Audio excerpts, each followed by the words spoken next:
Hello everyone, कैसे हैं आप सभी लोग। आई होप कि आप सब लोग बहुत अच्छे होंगे और बहुत अच्छे से पढ़ाई कर रहे होंगे। तो वेलकम बैक। आज हम तीसरा चैप्टर करने वाले हैं अपना पॉलिटी का, लक्ष्मीकांत का, साइलेंट फीचर्स ऑफ कॉन्स्टिट्यूशन। तो चलिए शुरू करते हैं। देखिए, हमें पता है कि कॉन्स्टिट्यूशन हमने कब अडॉप्ट किया था, 1949 में किया था, राइट। तो उसके हिसाब से बहुत सारी फिर हम लोगों ने बाद में अमेंडमेंट की हैं, जैसे 7th, 42, 44th, 73rd, 74th, 97 and 101 amendment, right. सो जो इतनी सारी अमेंडमेंट हुई है, जैसे कि हमने कल पढ़ा था कि जैसे जैसे कॉन्स्टिट्यूशन हमारा बना था उसी हिसाब से हमारे कुछ कुछ जो हमारे कॉन्स्टिट्यूशन में कुछ कुछ राइट्स जो थे वो उसी टाइम पे लग गए थे, राइट। हमने कुछ पढ़ा था कि 9th, 7th, 3rd, 5th, 7th, ये सारे हमने पढ़े थे। तो वो सब हम हमारे उसी टाइम पे मतलब स्टार्ट हो गए थे। और हम लोगों को बाद में धीरे धीरे जैसे जैसे सिचुएशन हमारी चेंज होती गई उसी हिसाब से फिर हमें कॉन्स्टिट्यूशन को अमेंड करना पड़ा सिचुएशन के हिसाब से। तो इसीलिए ये सारी जो अमेंडमेंट है वो जो है चालू हुई। और धीरे धीरे करते करते हमने 101 जो थी हमारी लास्ट अमेंडमेंट जो हमने की है। तो 42nd अमेंडमेंट एक्ट 1976 को हम मिनी कॉन्स्टिट्यूशन भी बोलते हैं, क्योंकि ये बहुत ही इम्पॉर्टेंट है।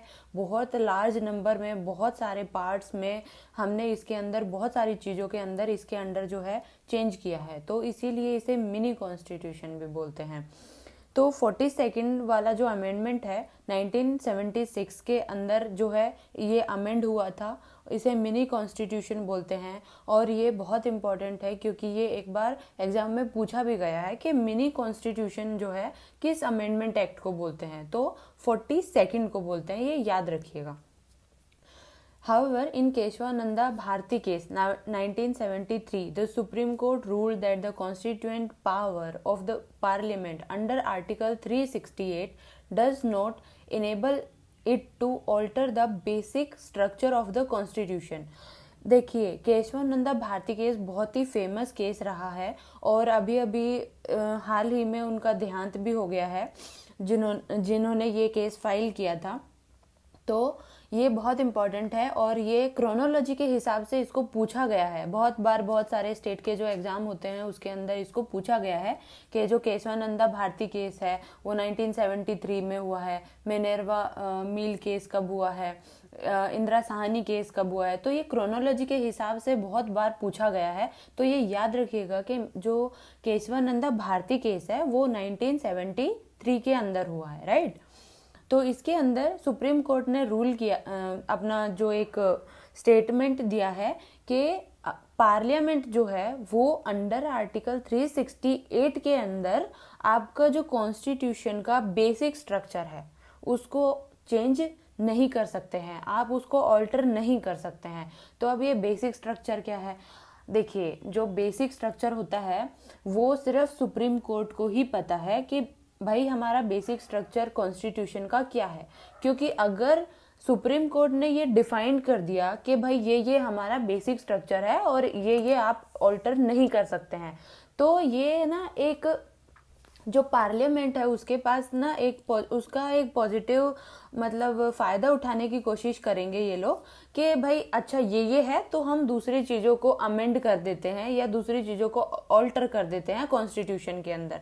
तो इस चीज़ को मतलब एक फ्रेम नहीं किया गया है कि ये बेसिक स्ट्रक्चर है। तो ये बस एक सुप्रीम कोर्ट को ही पता है कि हमारा बेसिक स्ट्रक्चर क्या है, ठीक है। नेक्स्ट आ जाते हैं फीचर्स ऑफ द कॉन्स्टिट्यूशन, कि हमारे कॉन्स्टिट्यूशन का फीचर क्या है। और ये बहुत इंपॉर्टेंट है, आपको बहुत अच्छे से इसको याद रखना है, ठीक है। पहला आ जाता है लेंथीएस्ट रिटन कॉन्स्टिट्यूशन। ये हम सबको पता है कि जो हमारा इंडियन कॉन्स्टिट्यूशन है वो बहुत ही लेंदी है, बहुत ही बड़ा लिखा हुआ है ना।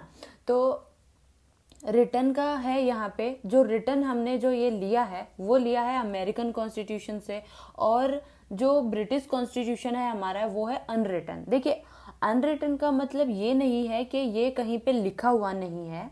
अनरिटन का मतलब ये है कि ये बहुत ही ज़्यादा फ्लेक्सिबल है, हम इसे बहुत ही आसानी से ना बदल सकते हैं, है ना। तो ये इसका मतलब है, ऐसा नहीं है कि लिखा नहीं है, लिखा है लेकिन अब बहुत ही फ्लेक्सिबल है। और अमेरिकन जो कॉन्स्टिट्यूशन है वो रिटन है लेकिन रिजिड है, इसको बहुत ही आसानी से हम चेंज नहीं कर सकते हैं, ठीक है। तो Constitution of India is the lengthiest of all the written constitution of the world. It is a very comprehensive, elaborate and detailed document. देखिए उस टाइम के हिसाब से हम लोगों को ज़रूरत थी क्योंकि हम लोग उतने वेल एजुकेटेड भी नहीं थे उस टाइम पे, और अभी भी बहुत सारे लोगों को ना समझ में नहीं आता है, तो इसलिए डिटेल्ड और कॉम्प्रिहेंसिव मैनर में उसको लिखना बहुत ज़रूरी था। Originally, 1949, the Constitution contained a preamble, 395 article divided into 22 parts, okay, and 8 schedule. 8 schedule थे, 395 आर्टिकल थे, एक हमारा प्रियम्बल था जो कि आज भी है।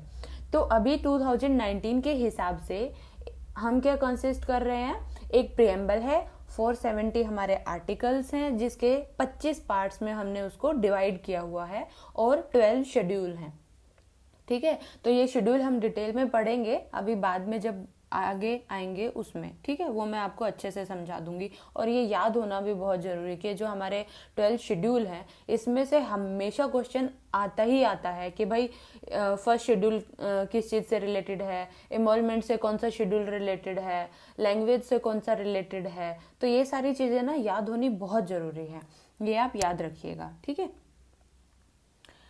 अच्छा देखिए, अभी लेंदी क्यों है, इसके पीछे एक रीज़न है कि हमने इतना डिटेल्ड में, इतना कॉम्प्रिहेंसिव मैनर में हमने इसको लिखा है, एलैबोरेट किया है। तो उसके पीछे रीज़न क्या है, उसके पीछे ये 4 रीज़न बता रहे हैं। पहला रीज़न ये है ज्योग्राफिकल फैक्टर, कि भाई हमारी जो कंट्री है वो बहुत ही बड़ी है, साइज देखिए आप हमारी कंट्री का कितना बड़ा है ना। और दूसरा डाइवर्सिटी बहुत है इंडिया में। तो मैं यहाँ पे हर तरीके के लोग मिलेंगे आपको यहाँ पे, जैसे हिंदू, मुस्लिम, सिख, ईसाई, क्रिश्चियन, पारसी, हर टाइप के, हर रेस के लोग मिलेंगे। तो डाइवर्सिटी और वास्टनेस को देखते हुए यहाँ पे कॉन्स्टिट्यूशन हमारा जो है वो लेंदी बन गया, राइट। हिस्टोरिकल फैक्टर है दूसरा। तो हिस्टोरिकल फैक्टर क्या है कि भाई हम इन्फ्लुएंस थे गवर्नमेंट ऑफ इंडिया एक्ट 1935, जो कि खुद ही अपने आप में बल्कि है। तो देखिए हमने ये गवर्नमेंट ऑफ इंडिया जो एक्ट जो 1935 है वो अपने आप, ये एक मेन सोर्स है हमारे कॉन्स्टिट्यूशन का, ठीक है। इंटरिम कॉन्स्टिट्यूशन जो है वो यही है हमारा। दूसरा है कि भाई सिंगल कॉन्स्टिट्यूशन है, सिंगल है तो जाहिर सी बात है सेंटर और स्टेट का दोनों का हम लोगों को लिखना पड़ेगा ना, कॉमन कॉन्स्टिट्यूशन है हमारा, तो दोनों का अगर लिखेंगे तो अपने आप में बड़ा हो जाएगा। उसके बाद आता है कि डोमिनेंस ऑफ लीगल न्यूमनरी, यानी कि लॉयर्स जो है उनका डोमिनेंस था कॉन्स्टिट्यूएंट असेंबली में। तो हाँ देखिए, BR अम्बेडकर जी को देख लीजिए, नेहरू जी को देख लीजिए, सबको अच्छी खासी लॉ की अच्छी खासी नॉलेज थी, ये मैंने आपको बताया भी था पिछली वीडियो में। तो इन 4 वजह से हमारा जो कॉन्स्टिट्यूशन है वो बहुत ज़्यादा मतलब लेंदी हो गया है, ठीक है। The Constitution contains not only fundamental principle of governance but also detailed administrative provisions. Further, those matters which is other modern democratic countries have been left to the ordinary legislation or established political convention have also been included in the constitutional document itself in India. ठीक है, तो ये इतना important नहीं है, बस जो important है वो है आपके 4 फैक्टर इम्पॉर्टेंट है, उसके बाद आपके शेड्यूल, आर्टिकल और जो प्रियम्बल है वो इम्पॉर्टेंट है, और हमने ये कहाँ से लिया है वो इम्पॉर्टेंट है, राइट। नेक्स्ट बोलता है ड्रॉन फ्रॉम वेरियस सोर्सेज। अब ये बात तो हमें पहले से ही पता है कि हमने अपना कॉन्स्टिट्यूशन बनाने के लिए कितनी सारी कंट्रीज, 60 कंट्रीज का डिटेल्ड एनालिसिस किया था कॉन्स्टिट्यूशन का, और उसके बाद हमने जो जो हम लोगों को अच्छा लगा हम लोगों ने उनसे अडॉप्ट कर लिया। तो देखिए यहाँ पे डॉक्टर BR अम्बेडकर जी बोलते हैं कि मैं प्राउडली ये बात बोल सकता हूँ कि मैंने ये रैंक सैंकिंग की है all the non constitutions of the world. इसका मतलब है कि हमने जो जो अच्छी चीज़ थी वो हमने ले ली है दूसरे जो हमारे वर्ल्ड के जो कॉन्स्टिट्यूशन है उनसे, ठीक है। नेक्स्ट आ जाते हैं कि the structure of the constitution is to a large extent derived from the government of India act 1935। हमने जो कॉन्स्टिट्यूशन हमारा लिया है 35 से लिया है, मेन सोर्स तो हमारा यही है ना। तो उसके बाद और कहाँ से लिया है, American, Irish, Japan, Russia, Canada, यहाँ से भी लिया है। तो अमेरिका से हमने क्या लिया है, फंडामेंटल राइट लिया है। इरिश से हमने डीपीएसपी ले लिया है। उसके बाद पॉलिटिकल और जो सोशलिस्ट पॉलिटिकल ये सारे जो हमने चेंज किए थे ये हमने कहाँ से, रशिया से लिए हैं, राइट। तो एग्जीक्यूटिव एंड द लेजिस्लेचर का जो रिलेशन है, प्रिंसिपल, कैबिनेट, गवर्नमेंट और एग्जीक्यूटिव लेजिस्लेचर का जो रिलेशन है वो हमने ड्रॉन किया है from the British constitution. The other provision of the constitution have been drawn from the constitution of Canada, Australia, Germany, Russia, France, South Africa, Japan and so on। तो देखिए बाकी सारी चीज़ जो गवर्नमेंट ऑफ इंडिया एक्ट 1935 से influence है और जो हमने लिया है वो चीज़ें इसके अंदर दिया हुआ है। फेडरल स्कीम लिया है, judiciary, governor, emergency power, public service commission and most of the administrative details are drawn from this act. Okay, तो जो हाफ ऑफ द प्रोविजन है कॉन्स्टिट्यूशन का वो हमने 1935 से ही लिया है। नेक्स्ट आ जाते हैं blend of rigidity and flexibility. देखिए रिजिडिटी का मतलब है कि आप उसे चेंज नहीं कर सकते हैं जैसे अमेरिकन कॉन्स्टिट्यूशन, और फ्लेक्सिबिलिटी का मतलब है कि आप उसको इजीली चेंज कर सकते हैं जैसे ब्रिटिश कॉन्स्टिट्यूशन, राइट। तो हम लोग क्या है, हमारा जो इंडिया का कॉन्स्टिट्यूशन है ना तो वो रिजिड है और ना ही वो फ्लेक्सिबल है, लेकिन वो दोनों का एक कॉम्बिनेशन है ना। तो दोनों का कॉम्बिनेशन है, तो मतलब जब जरूरत पड़ेगी तो हम रिजिड भी रहेंगे और जब हमें चेंजेस की जरूरत भी होगी तो उस हिसाब से हम अमेंड कर सकते हैं और अपना कॉन्स्टिट्यूशन जो है वो चेंज कर सकते हैं। Article 368 provide for the 2 type of amendment. देखो 2 टाइप के अमेंडमेंट बता रहे हैं कि एक तो होता है special majority of the parliament, जैसे दैट मीन्स के 2/3 majority of the members of each house, यानी कि लोकसभा के अंदर 545 मेंबर होते हैं और राज्यसभा के जो मेंबर होते हैं 245 के अराउंड होते हैं, राइट। तो हम मान लेते हैं कि दोनों हाउस के मेंबर जो हैं प्रेजेंट हैं और 2/3 उनका मेजॉरिटी होना चाहिए। तो यानी कि दोनों का 2/3 होगा और वोटिंग होगी जो भी प्रेजेंट होगा उसकी। तो जैसे मान लीजिए राज्यसभा के अंदर 245 और प्रेजेंट है हमारे कितने 233 मान लेते हैं, ठीक है। तो 150 मान लेते हैं कि प्रेजेंट है एंड 2/3 मेंबर उसके अगर एग्री हो गए, और वैसे ही अगर लोकसभा के अंदर मान लो 300 है प्रेजेंट और 2/3 उसका कितना होगा, 300 का 200 होगा। 200 लोग अगर वहाँ पे मेजॉरिटी हैं तो उनका 2/3 मेजॉरिटी जो होगा वो यानी कि उनकी वोटिंग जो होगी और जो एग्री हो गए ये 2/3, तो ये एक लॉ बन जाएगा किसी भी सब्जेक्ट के ऊपर, ठीक है। And A majority of total membership of each house, यानी कि दोनों हाउस की जो है मेजॉरिटी होनी चाहिए। देखिए सिंपल मेजॉरिटी के अंदर क्या होता है, जैसे जितने लोग प्रेजेंट हैं और उनकी वोट है, मान लेते हैं लोकसभा के अंदर ही 300 मेंबर जो है प्रेजेंट हैं और वोट कर रहे हैं, ठीक है। तो अगर मान लो 151 लोग एग्री हो गए हैं कि भाई हाँ हम एग्री हैं और आप इस सब्जेक्ट पे जो है वो लॉ बना दो, तो इसे बोलते हैं सिंपल मेजॉरिटी, और इस पे कॉन्स्टिट्यूशन जो है वो अपना लॉ बना देगा और अमेंड कर देगा, ठीक है। तो ये जितने भी जो अभी जो ये 2 मेजॉरिटी बता रहे हैं ना, ये 368 के अंदर नहीं आती है, क्योंकि 368 जो है वो अलग है। वो मैं जब आप आएंगे ना दूसरे टॉपिक में, जब ये आएगा अलग से डिटेल में मैं इसको आपको समझाऊंगी, ठीक है। नेक्स्ट आ जाते हैं the federal system with unitary बायस, के भाई फेडरल सिस्टम है बट यूनिटरी आपकी यूनिटरी है लेकिन बायस है। तो वो देखते हैं कि क्या बोलते हैं। ये बोलते हैं कि कॉन्स्टिट्यूशन ऑफ इंडिया का जो सिस्टम है वो फेडरल है, फेडरल गवर्नमेंट है, यानी कि जो आपकी 2 गवर्नमेंट है, इसके फीचर देख लेते हैं पहले कि आपकी दो गवर्नमेंट है, डिवीजन ऑफ पावर है, written constitution. Division of power का मतलब यहाँ पे अभी क्या हुआ फेडरल का, यानी कि आपका सेंटर के पास भी आपके पावर है, स्टेट को भी पावर है, और कुछ कुछ हमारी जो है वो दोनों के मतलब कंकरेंट लिस्ट जो होती है वो है। तो रिटन कॉन्स्टिट्यूशन है, सुपरमेसी ऑफ कॉन्स्टिट्यूशन है, रिजिडिटी ऑफ कॉन्स्टिट्यूशन है, इंडिपेंडेंट जुडिशरी एंड बाइकैमरलिज्म। तो ये हमारे आते हैं फेडरल सिस्टम के फीचर, जो कि आपको याद रखने हैं, बहुत इंपॉर्टेंट है, पेपर में पूछा जाता है। However, the Indian Constitution also contain a large number of unitary features also, जैसे कि strong center, single constitution, single citizenship, flexibility of constitution, integrated judiciary, appointment of state governor by the center, all India services, emergency provision and so on। तो ये जो सारे feature है हमारे पास unitary हैं। तो अभी क्या हुआ, ना तो हम यूनिटरी रह गए ना हम फेडरल रह गए। कुछ लोगों को तो यही लगेगा, है ना, लेकिन हमारा जो सिस्टम है, जो हमारा कॉन्स्टिट्यूशन है, वो हमेशा फेडरल के अंदर ही काउंट होता है और फेडरल ही बोला जाएगा। अगर एग्जाम में पूछ लेता है कि हम फेडरल हैं या यूनिटरी हैं, ठीक है, तो वो हम फेडरल हैं। और जो केसी वायरे जो थे उन्होंने हमें क्वासी फेडरल भी बोला है।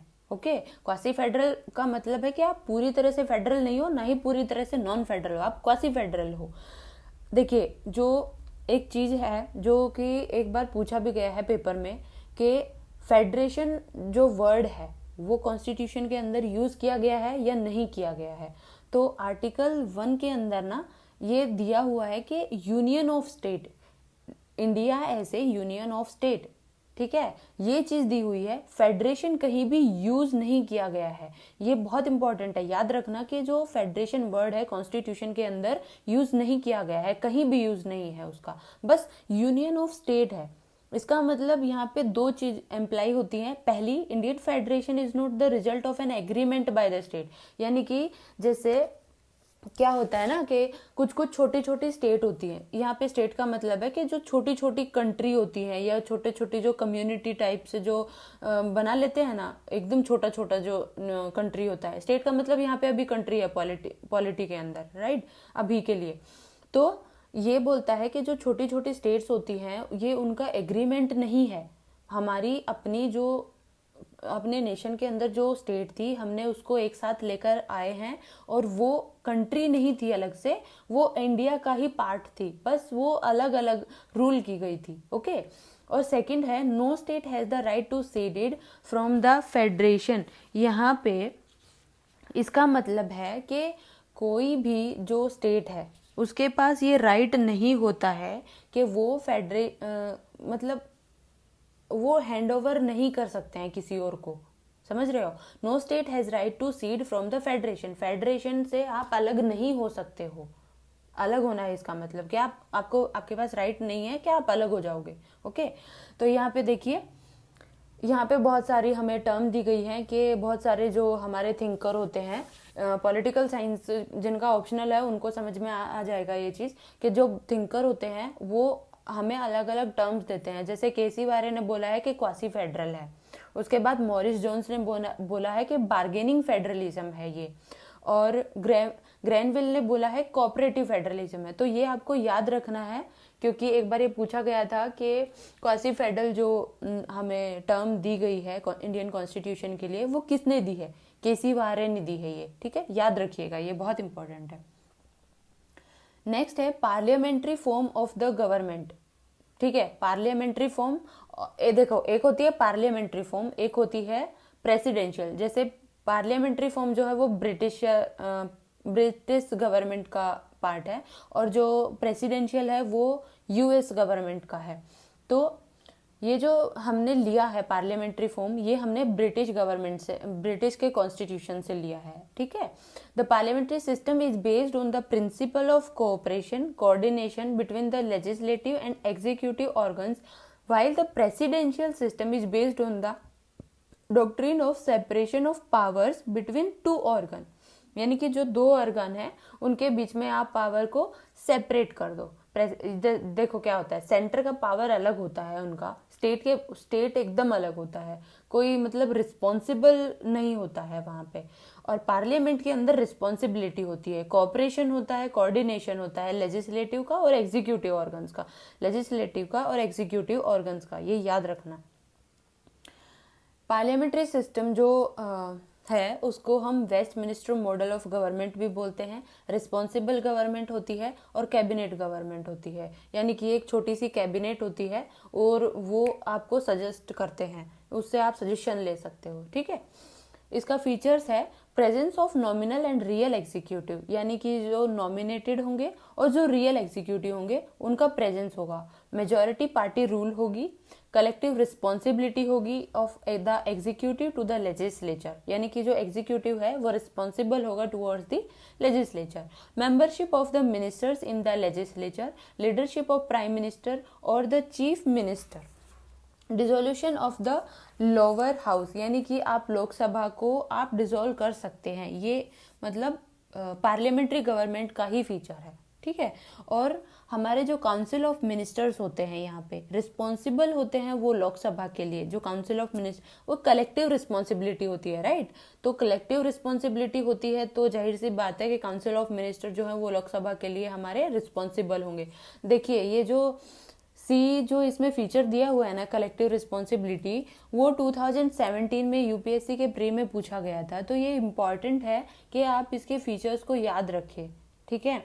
और कभी कभी जैसे ये भी पूछ लेता है कि एग्जीक्यूटिव और लेजिस्लेचर जो आपका पार्लियामेंट्री सिस्टम है उसका जो ये बोलते हैं ना कि रिस्पॉन्सिबल गवर्नमेंट है, कैबिनेट गवर्नमेंट है, तो ये जो इस तरीके के जो इसको ये कौन सा सिस्टम के लिए यूज होता है, रिस्पॉन्सिबल गवर्नमेंट जो टर्म है किसके लिए, पार्लियामेंट्री सिस्टम के लिए यूज होता है। कैबिनेट यूज होता है पार्लियामेंट्री के लिए। Westminster model of government जो है वो भी पार्लियामेंट्री सिस्टम के लिए पूछा जाता है, ठीक है। नेक्स्ट आ जाते हैं synthesis of parliamentary sovereignty and judicial supremacy. तो देखिए पार्लियामेंट्री सॉवरेनिटी और जुडिशियल सुपरमेसी, ये जो सॉवरेनिटी का कॉन्सेप्ट है वो हमने लिया है ब्रिटिश पार्लियामेंट से, और जो हमारा जुडिशियल सुपरमेसी का है वो हमने लिया है अमेरिकन पार्लियामेंट से, ठीक है। तो ऐसा हमने क्यों किया है, क्योंकि हमारी सिचुएशन के हिसाब से हमने जो दोनों हैं उसको बैलेंस करने की कोशिश की है। देखिए कैसे, अभी आगे देख लेते हैं। देखिए अमेरिका में क्या होता है, जुडिशियल सुपरमेसी है ना, और ब्रिटिश में सॉवरेनिटी वाला कॉन्सेप्ट है। तो यहाँ पे जो अमेरिकन का कॉन्स्टिट्यूशन है वो due process of law provide कराता है, लेकिन इंडियन कॉन्स्टिट्यूशन में प्रोसीजर एस्टेब्लिश्ड बाय लॉ भी है कि भाई प्रोसीजर के हिसाब से आप काम करो थोड़ा सा, है ना, नहीं तो आप इधर उधर करके कुछ भी कर दोगे। तो ये जो ड्यू प्रोसेस ऑफ लॉ और प्रोसीजर एस्टेब्लिश बाय लॉ है, ये अपने आप में ना एक बहुत बड़ा टॉपिक है। ये मैं आपको अच्छे से समझाऊंगी, और जब हम फंडामेंटल राइट पढ़ेंगे ना तो ये टॉपिक वहाँ पे आएगा, वहाँ पे इसको मैं डिटेल में आपको समझाऊंगी अच्छे से, ठीक है। यहाँ पे इसकी कोई ज़रूरत नहीं है, बस आपको इतना याद रखना है कि सॉवरेनिटी वाला कॉन्सेप्ट जो है हमने वो ब्रिटिश पार्लियामेंट से लिया है, और जुडिशियल सुपरमेसी का हमने अमेरिकन से लिया है, और एक बैलेंस बनाने की कोशिश की है यहाँ पे। नेक्स्ट आ जाते हैं इंटीग्रेटेड एंड इंडिपेंडेंट जुडिशरी। देखिए अब यहाँ पे हमारा इंडिपेंडेंट जुडिशरी का मतलब है कि हमारी जो जुडिशरी है, सुप्रीम कोर्ट, हाई कोर्ट और ये सब डिस्ट्रिक्ट कोर्ट भी जो होते हैं, उस पर कोई दबाव नहीं है, ठीक है। किसी का दबाव नहीं है, ना लेजिस्लेचर का, ना एग्जीक्यूटिव का, ना पार्लियामेंट का, किसी का नहीं, कुछ भी नहीं। बस वो इंडिपेंडेंटली अपना काम करेगा, अपना जो है वो रूल देगा, और रूल नहीं सॉरी अपना जो स्टेटमेंट है वो देगा, ठीक है। और जो भी आपका केस होगा उस पर काम करेगा। और इंटीग्रेटेड का मतलब है यहाँ पे कि एक कॉमन जुडिशरी है पूरे इंडिया के लिए, जैसे सुप्रीम कोर्ट और हाई कोर्ट हो गए, है ना। तो अपने अपने फील्ड में, एरिया ऑफ जुरिस्डिक्शन में वो सेंटर के लिए भी अपना जो है विचार दे सकते हैं, और हाई कोर्ट के लिए भी दे सकते, हाई कोर्ट भी जो है सेंटर के लिए या आपका स्टेट गवर्नमेंट के लिए अपना विचार दे सकता है ना। तो इसका मतलब है यहाँ पे कि ये इंटीग्रेटेड हुआ, मतलब ऐसा नहीं है कि अलग थलग है, अलग थलग नहीं है, बस एक हायरार्की है हमारे जो सिस्टम के अंदर, जुडिशरी के अंदर एक हायरार्की है। सबसे पहले आता है सुप्रीम कोर्ट, राइट, तो ये टॉप पे है हमारा। उसके बाद हाई कोर्ट आता है स्टेट के अंदर, दूसरा आता है डिस्ट्रिक्ट कोर्ट आता है, उसके बाद लोअर कोर्ट आते हैं, सेशन कोर्ट हो गया, और बहुत फैमिली कोर्ट भी एक होता है ना। तो ये सारे जो हैं ये हायरार्कियल सिस्टम में है हमारे पास, जो हमारा सिस्टम है जुडिशरी का वो। देखिए सुप्रीम कोर्ट एक is a federal court, the highest court of appeal, the guarantor of fundamental right of the citizens and the guardian of the constitution। ठीक है, तो फंडामेंटल राइट को अगर मतलब आपको जाके कहीं अपील करनी है कि भाई मेरा जो फंडामेंटल राइट है वो वायलेट किया है, ठीक है, किसी भी सिटीजन को करना है, तो ये गारंटर है, सुप्रीम कोर्ट हमारा जो है वो गारंटर है कि वो गारंटी देते हैं कि मैं आपके फंडामेंटल राइट को कर्ब होने से बचाऊंगा, है ना। और उसके बाद कॉन्स्टिट्यूशन का गार्डियन है, जैसे कैसे केशवानंदा भारती केस में गार्ड मतलब इन्होंने बोला, पार्लियामेंट रूल दे दिया कि भाई 368 के अंदर आप फंडामेंटल राइट को और जो बेसिक स्ट्रक्चर है कॉन्स्टिट्यूशन का आप उसको ऑल्टर नहीं कर सकते हैं, है ना। तो ये मतलब बचा रहे हैं, गार्जियन है आपके ये। तो ये याद रखना, ये क्वेश्चन आया हुआ है 2018 में कि गारंटर ऑफ फंडामेंटल राइट कौन है और गार्डियन ऑफ कॉन्स्टिट्यूशन कौन है, तो वो सुप्रीम कोर्ट है। ये बहुत इंपॉर्टेंट क्वेश्चन है। नेक्स्ट है कि इसमें फिर बताया गया है कि जो जुडिशरी है, जुडिशरी से रिलेटेड आपके पार्लियामेंट में कोई बहस नहीं होगी, कोई क्वेश्चन नहीं होगा, उनका फिक्स सर्विस रहेगा जजेस का, और जो जितना भी एक्सपेंस होता है सुप्रीम कोर्ट का वो चार्ज किया जाता है कंसोलिडेटेड फंड ऑफ इंडिया से, ठीक है, और कुछ भी उसका डिस्कशन जो है लेजिस्लेचर के अंदर नहीं होगा। रिटायरमेंट के बाद आपका कोई प्रैक्टिस नहीं करेंगे आप लोग। और उसके बाद अगर power to punish for the contempt, अगर आपने कोई भी मतलब रूल तोड़ा Supreme Court, invested in the Supreme Court, तो आपको पनिश किया जा सकता है कंटेम्प्ट ऑफ कोर्ट के चक्कर में। Separation of judiciary from the executive, कोई भी लेना देना नहीं है, इंडिपेंडेंट है, ठीक है।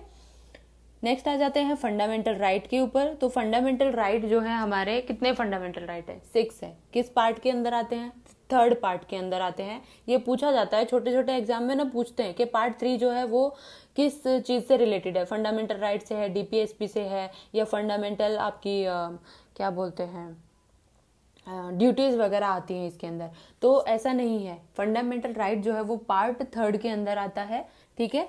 Right to equality 14 to 18, right to freedom, ये हम डिटेल में पूरा करेंगे। फंडामेंटल राइट एक चैप्टर आएगा अभी आगे, तो वो मैं आपको ये सारी चीजें मैं आपको डिटेल में कराऊंगी, ठीक है। Fundamental right are meant for promoting the idea of political democracy, है ना। तो देखिए फंडामेंटल राइट यानी कि आपका जो एक पॉलिटिकल डेमोक्रेसी जो है हमारे इंडिया के अंदर वो होनी चाहिए, तो हमें डेमोक्रेसी चाहिए, राइट। तो ये प्रमोट करता है आइडिया पॉलिटिकल डेमोक्रेसी का। They operate as limitation on the tyranny of executive and arbitrary law of the legislature. They are justiciable in nature, यानी कि आप जस्टिसेबल हैं, आप इनको लेके कोर्ट के अंदर जा सकते हो कि भाई हमारा जो फंडामेंटल राइट है उसका वायोलेशन हो रहा है। तो सुप्रीम कोर्ट जो है वो रिट इशू कर सकता है डायरेक्टली। जैसे 5 रिट होती हैं सुप्रीम कोर्ट की, पहली हेबेस कॉर्पस, दूसरी मैंडेमस, तीसरा प्रोहिबिशन, सर्टियोरेरी एंड क्यो वारंटो। ये 5 रिट होती हैं जो सुप्रीम कोर्ट इशू कर सकते हैं किसी भी इंसान को डायरेक्टली। और कोई भी इंसान डायरेक्टली अगर फंडामेंटल राइट उसका वायलेट हो रहा है तो वो सुप्रीम कोर्ट के अंदर जा सकता है। उसे किसी भी नीचे यानी कि हाई कोर्ट में या डिस्ट्रिक्ट कोर्ट में जाने की जरूरत नहीं है, आप डायरेक्ट सुप्रीम कोर्ट के अंदर जा सकते हो, ठीक है। तो फंडामेंटल राइट जो है वो एब्सोल्यूट नहीं होते हैं, सब्जेक्ट टू रीजनेबल रेस्ट्रिक्शन, यानी कि रीजनेबल जो रेस्ट्रिक्शन जो है वो लगा सकते हैं। जैसे कि जो पार्लियामेंट है वो सस्पेंड कर सकती है during the operation of national emergency except 2 article 20 and article 21। Okay तो ये जो 2 आर्टिकल है याद रखना, बहुत इंपॉर्टेंट है। पूछता है कि कौन सा जो किस आर्टिकल को छोड़ के आपका जो फंडामेंटल राइट है और तो ये सारे जो हैं वो सस्पेंड हो जाते हैं।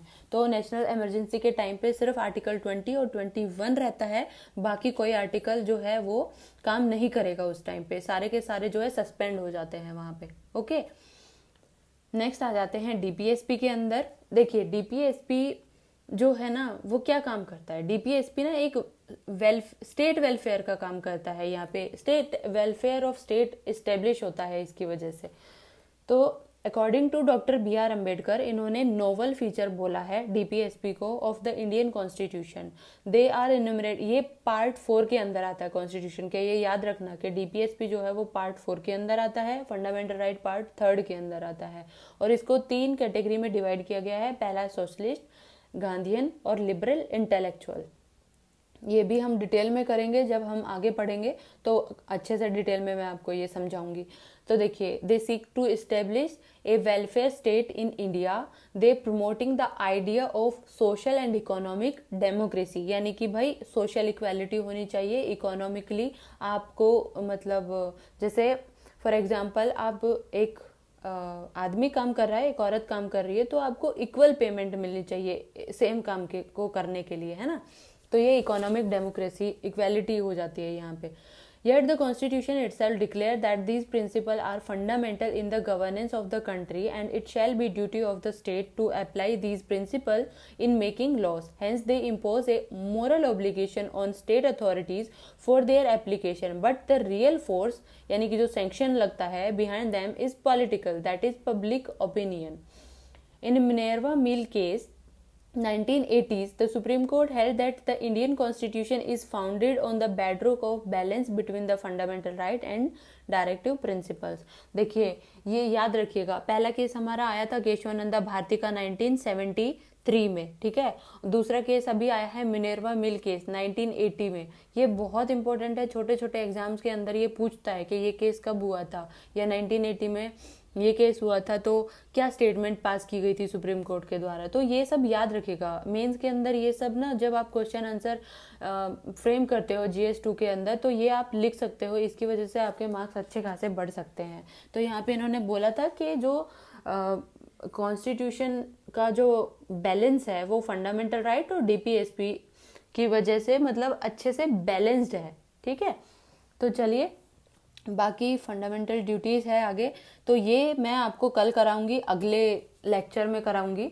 तो बाकी आप इतना अच्छे से पढ़िए इसको। कोई भी आपका प्रॉब्लम है या कुछ भी आप सजेस्ट करना चाहते हैं वो आप मुझे कमेंट बॉक्स में बताइए, या कोई क्वेश्चन है तो वो भी आप मुझसे कमेंट बॉक्स में पूछ सकते हैं, मैं उसका रिप्लाई अच्छे से करूंगी आपको। बाकी कोई भी दिक्कत है तो आप बता दीजिएगा, ठीक है जी। चलिए, thank you so much, thank you very much.